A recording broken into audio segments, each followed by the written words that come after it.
Hello, ladies and gentlemen, and welcome back to the podcast, and welcome to your Monday Night Raw post-show, man. And there is a lot to talk about in today's episode. We hear from the Tribal Chief himself, Roman Reigns.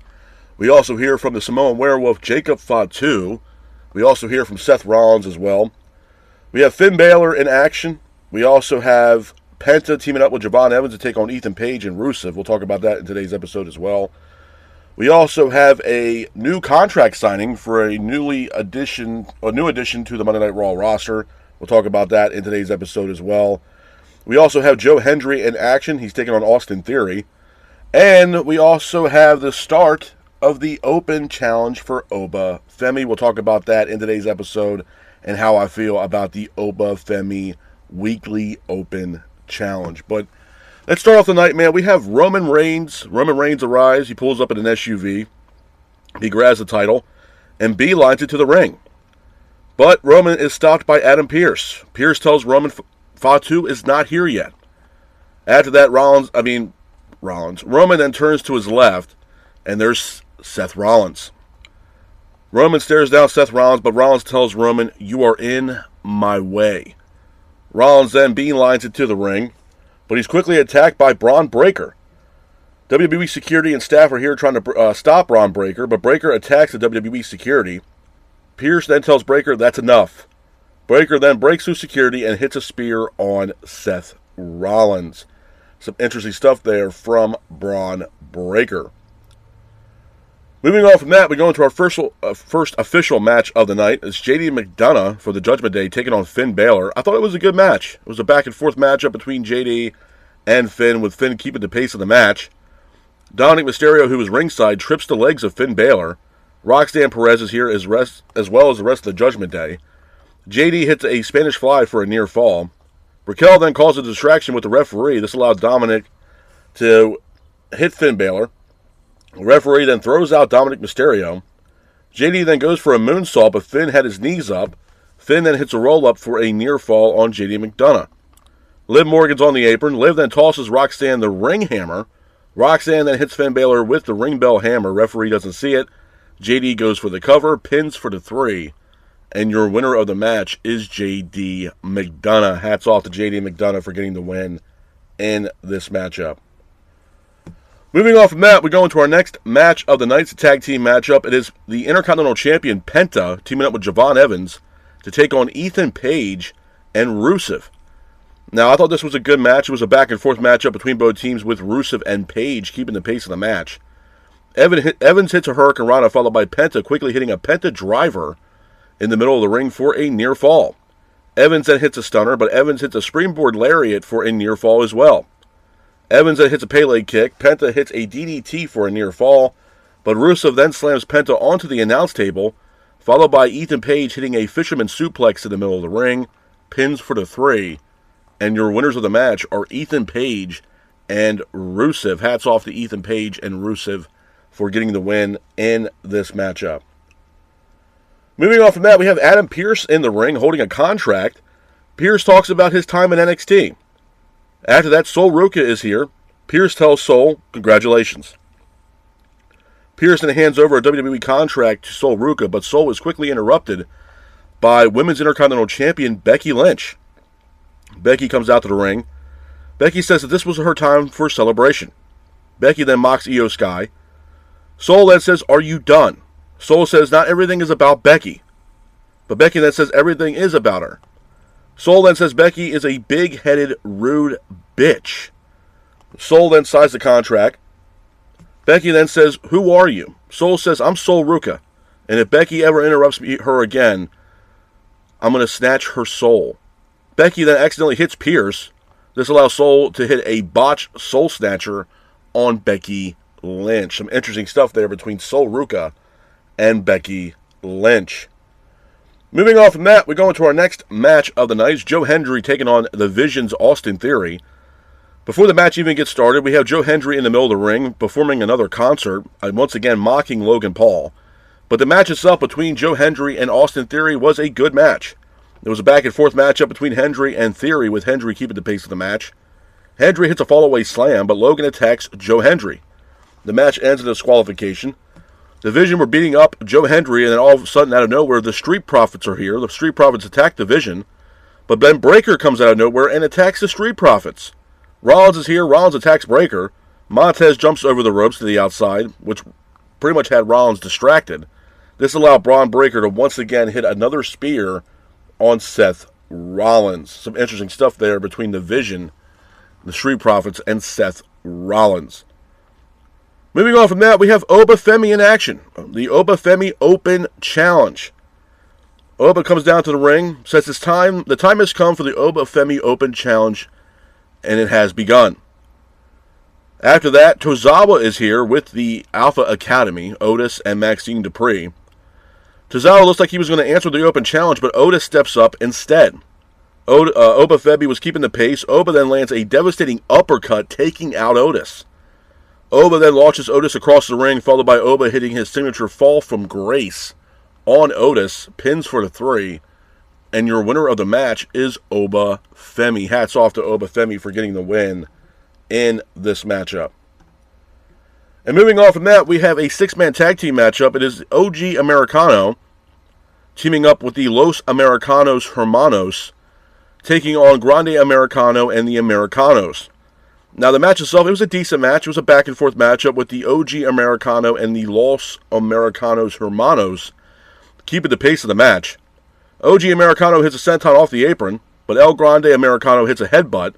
OG Americano then hits a diving headbutt off the top rope, pins for the 3, and your winners of the match are OG Americano and the Los Americanos Hermanos. Hats off to the Americanos for getting the win in this matchup.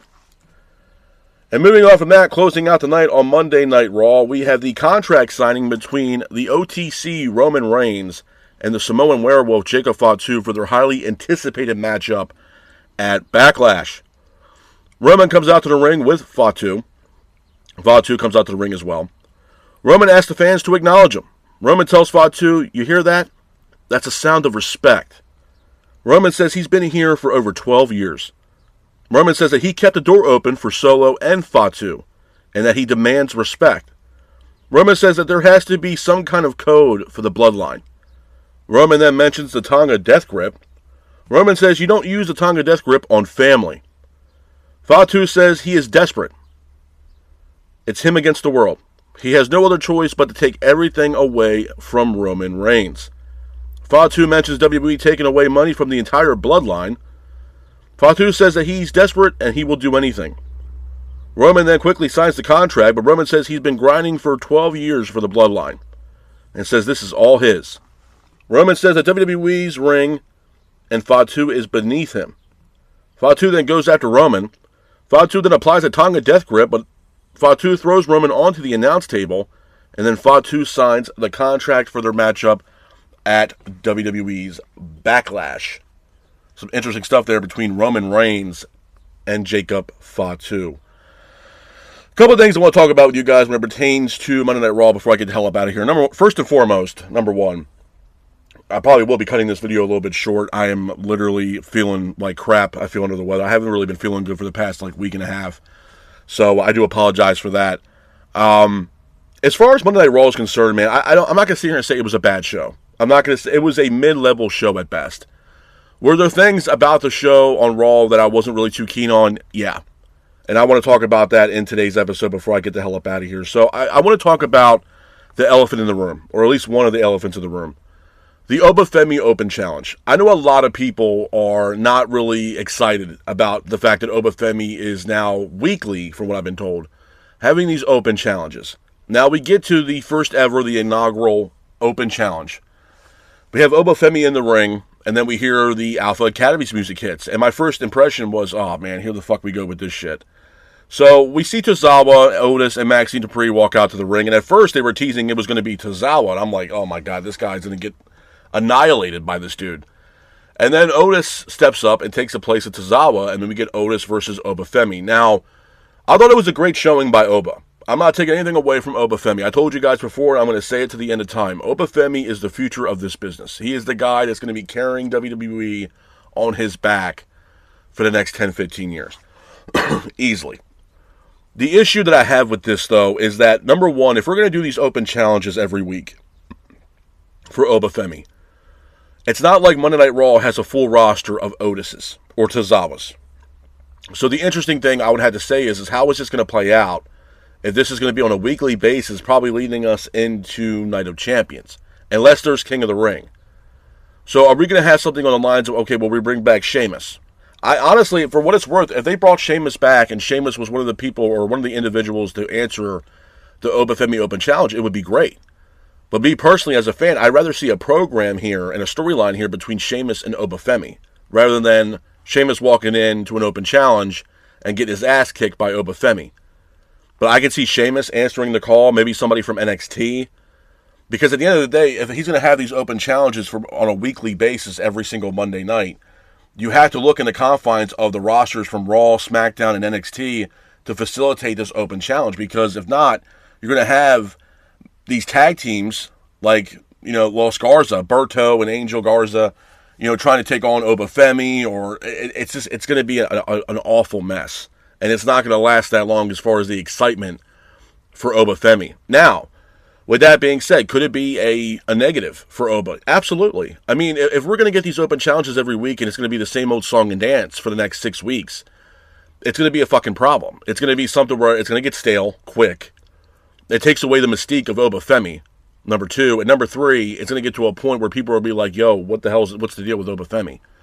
The reason why Obafemi is in this Open Challenge shit right now is because the current landscape in WWE, as far as creative is concerned, is totally in a flux right now. And the fact that they don't have, a storyline right now for Obafemi coming out of WrestleMania, and probably one of the biggest matches at WrestleMania being that it was Obafemi versus Brock Lesnar. There was no plan for Oba once they got past Brock Lesnar. That's why WWE is putting together these Open Challenges for Obafemi. And I'm going to be honest, I don't need to see Obafemi every single week on Monday Night Raw. It takes away the mystique of Obafemi. This is the guy. This is the guy that's going to carry this company on his back for the next 10, 15 years. So I don't need to see this guy every single week. So it is going to be very telling to see how this Open Challenge shit stays intriguing. It gets the fans interested in what Obafemi's doing, and it doesn't get stale. Because like I said, you also have Night of Champions coming up in Saudi. So how are we going to is Obafemi going to be a part of that? Are we going to have the King of the Ring before that and have Oba win the King of the Ring? I don't know how this is going to play out, but it is going to be very interesting to see how this Open Challenge shit works for Obafemi.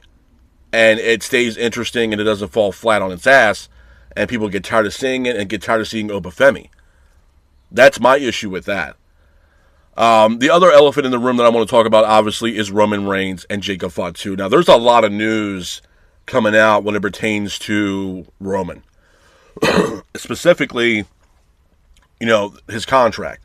Now, there was news that came out that Roman, considering that when he beat CM Punk, he said that he was going to work the entire summer. That we're going to see a lot more of the likes of Roman Reigns around WWE Monday Night Raw. That doesn't seem to be the case. There was news that came out that there was an error, if you will, from TKO. And they tried to fix it. But it looks like Roman is going to be off TV in the month of June. So we're going to have a whole month without our World Heavyweight Champion Roman Reigns on Raw for the entire month of June. Which means he's not going to be a part of Night of Champions. Now, it is kind of confusing. Because usually 9 times out of 10, if I'm not mistaken, Roman Reigns has no problem going over and wrestling in Saudi Arabia. He's done it multiple times. So I don't know what changed, especially now with him being World Heavyweight Champion and the fact that they're going to Night of Champions in Saudi and possibly not having the World Heavyweight Champion defend that title at Night of Champions. It's shocking. But considering what's going on behind closed doors right now in TKO and WWE with these roster cuts, budget cuts for these contracts, maybe there's something going on backstage between Roman and Ari Emanuel and TKO.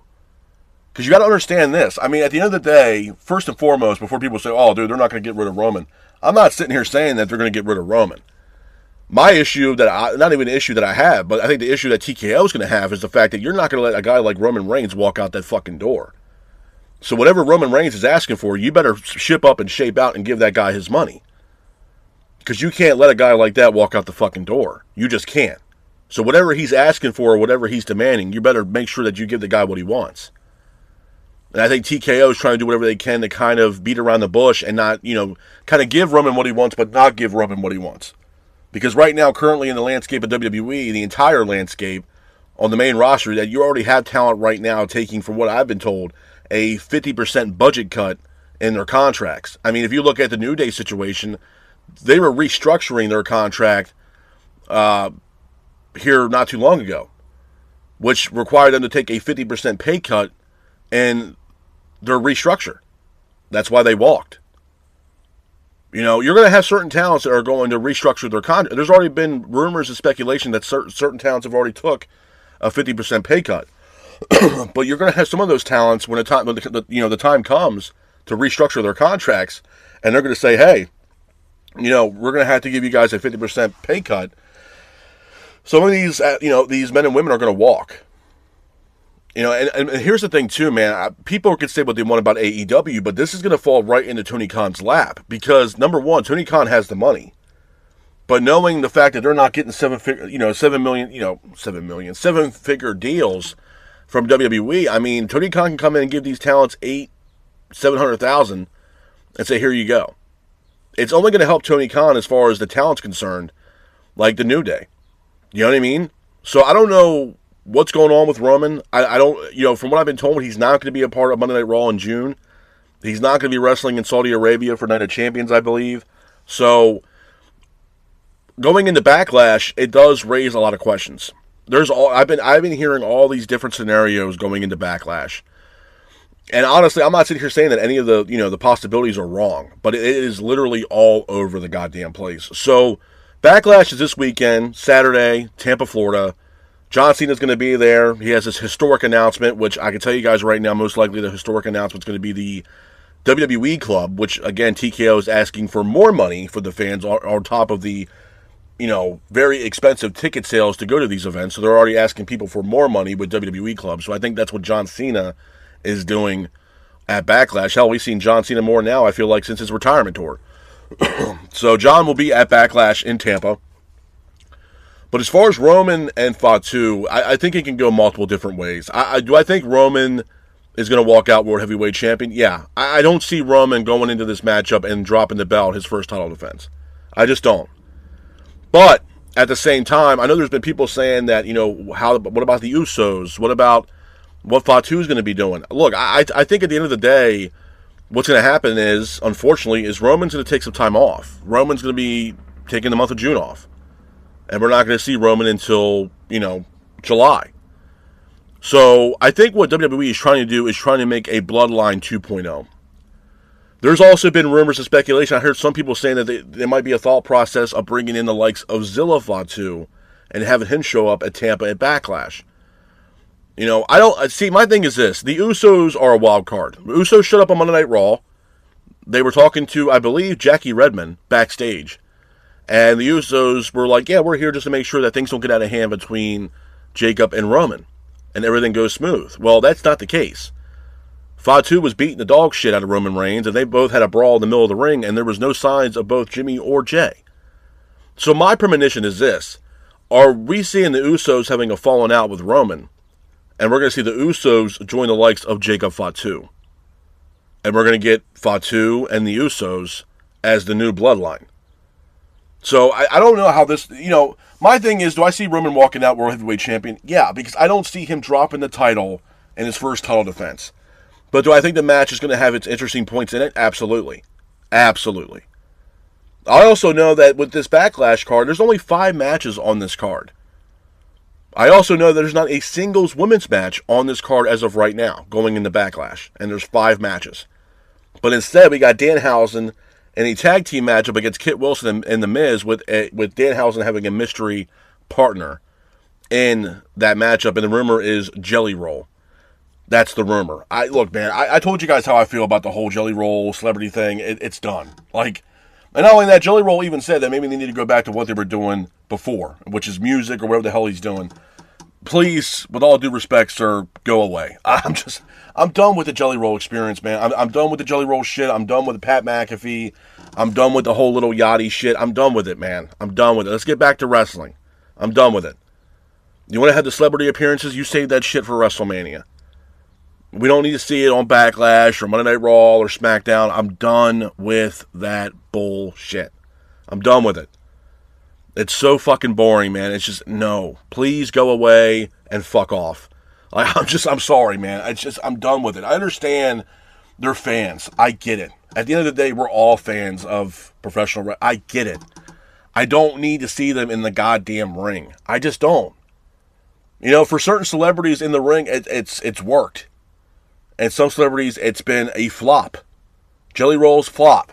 Pat McAfee, flop. Like, it doesn't work. ISHO Speed had that one moment where he jumped off the top rope and landed on the announce table. Great. I don't need to see that every single week. I don't need to see Little Yachty with Trick Williams every single Friday night on SmackDown. Go the fuck away. Go away.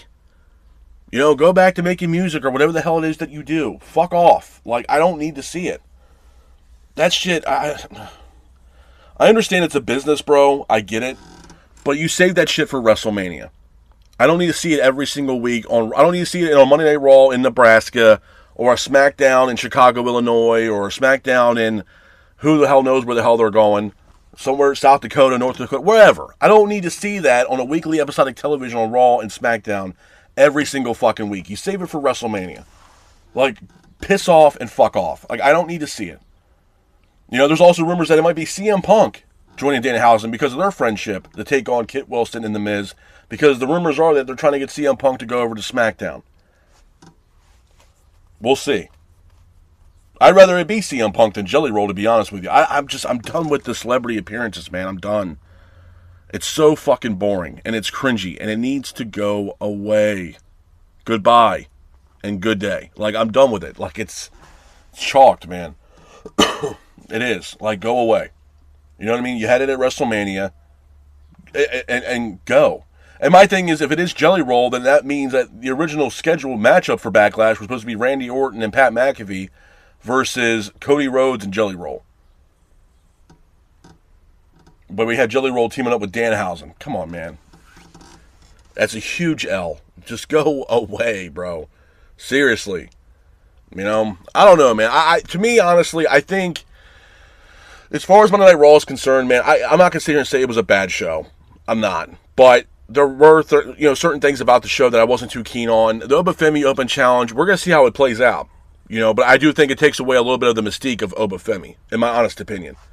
Roman and Jacob Fatu, it's going to be very interesting to see how it plays out at Backlash. We know that Roman's going to take some time off in June. Is Roman going to walk out World Heavyweight Champion in Tampa? Or is it going to be Fatu? Are the Usos going to get involved in this matchup? Are they going to be ringside? I don't know. It seems like every time Fatu and Roman's at the ring, there's no signs of the Usos. Where we see Roman getting his ass kicked, and the Usos they're backstage in the arena. So are the Usos turning their backs on the Tribal Chief? Are the Usos joining Jacob Fatu? Is this a new Bloodline 2.0 or 3.0? We don't know. Fatu has made it abundantly clear he wants everything that Roman has. Does that include the Bloodline? Does that include being the head of the table? We don't know. Are the Usos going to align themselves up with the Samoan Werewolf? Like I said, some people are saying that Zilla Fatu might show up in Tampa at Backlash this weekend.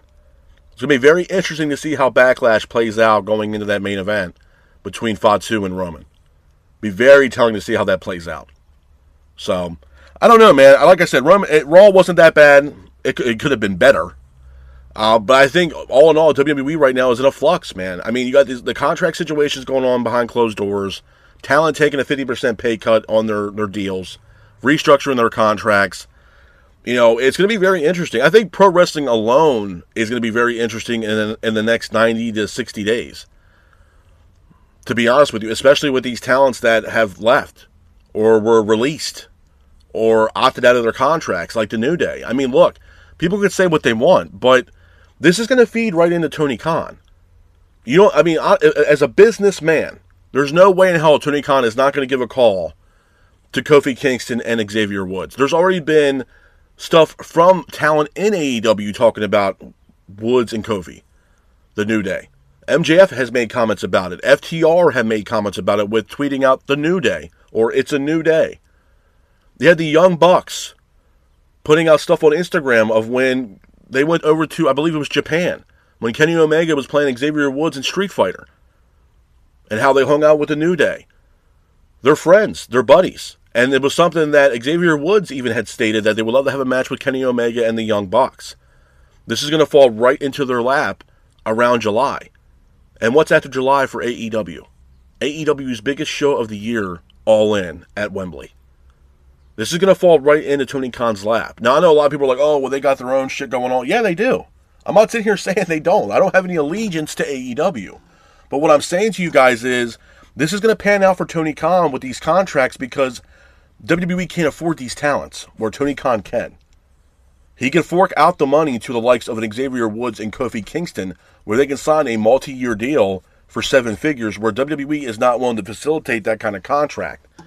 That's where things are going to get very telling for WWE talent moving forward, because they're already restructuring contracts, and certain talents are taking a 50% pay cut in their current deals. Or when they get a new deal and restructured, it's a 50% pay cut.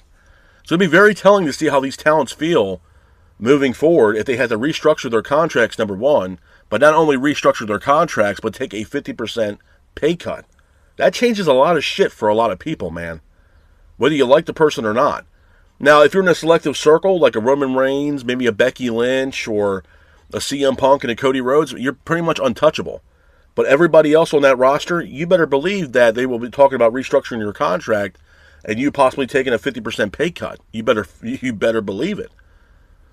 So when that time comes and there's certain, talents are like, you know what, this shit's not worth it. I mean, the New Day saw the writing on the wall. I mean, they were already in their current contract talking about restructuring their contract and taking a pay cut. So they saw the writing on the wall and they fucking opted out of WWE and they left. Kudos to them. You got to respect it.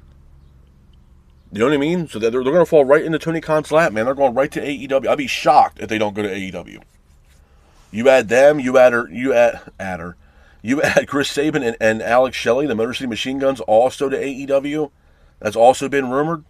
I mean, that you talking about a tag team division that got turned on its head instantly with the addition of the New Day and Motor City Machine Guns to AEW's tag team division. Instantly makes it better. Then you have FTR. Then you got Copeland and Cage. And you got the Young Bucks. You got the Guns. You know what I mean? You have solid tag teams, the Rascals. Solid tag teams. You get not the Street Profits. You get Private Party back healthy. Bobby Lashley and Shelton Benjamin. You know what I mean? You had a solid tag team foundation in AEW. Something that they've been needing for a very, very long time. So, again, it could be a win-win for AEW and Tony Khan. And we'll see how that plays out in the next, 80 days? We'll see. We'll see. But again, it's going to be very telling around the month of July when all these talent that were let go or cut from WWE are able to sign somewhere else. Because you have some high-profile names in those last releases that we just had. Kairi Sane, Aleister Black, Zelina, Motor City Machine Guns. Sure. The New Day. I mean, they weren't cut. They asked for their contract release, or released out of their contract. But it's going to be telling. It's definitely going to be telling. And I think it's something where I think a lot of people are going to keep an eye, going into July, a lot of people are going to keep their eyes on AEW and what they're doing as far as these free agents. Absolutely. Absolutely. But I don't know, man. We're going to see what happens with Raw, going into Backlash. Obviously, this was the go-home show for Monday Night Raw going into Backlash. We got SmackDown coming up this Friday. Do I see them adding a match to Backlash? I don't. Triple H has this mindset where it's like 5 matches and that's it. Anymore, he starts having like a panic attack, so I don't see us. I'd be surprised if they add any more matches to Backlash. But Backlash has always been one of those pay-per-views, at least in my opinion, it's kind of been like one of those, pay-per-views. We just got out of WrestleMania, and then we're going into Backlash. It's just kind of like a fallout pay-per-view. So I've never really been a whole big fan of Backlash or the concept of it. I just feel like it's one of those pay-per-views that's like, I can kind of give a rat's ass about it. But I am interested in the Fatu and Roman match. I think it's going to be one hell of a match. And see how that plays out. I mean, that's probably the biggest story going into Backlash, to be honest with you. And see how that plays out. You know what I mean? I personally think that it's something where Roman's going to walk out World Heavyweight Champion, but we're not going to see him for the entire month of June, which, again, is shitty. But, I mean, I don't know, man. I don't know. I think there's something going on behind doors and behind closed scenes between Roman and TKO, in my honest opinion. I think there's something kind of murky there, to be honest with you. But, I don't know. But at the end of the day, man, I'm excited for Backlash. I'm excited for the Fatu Roman match. Like I said, this was Raw's go-home show to Backlash. We got SmackDown this Friday, and we're going to see how things play out on SmackDown this Friday going into WWE's Backlash. So I'm definitely excited for that. But with that being said, though, this is my review of Monday Night Raw. I hope you guys are out there staying safe. Be careful, and remember, stay classic. Peace.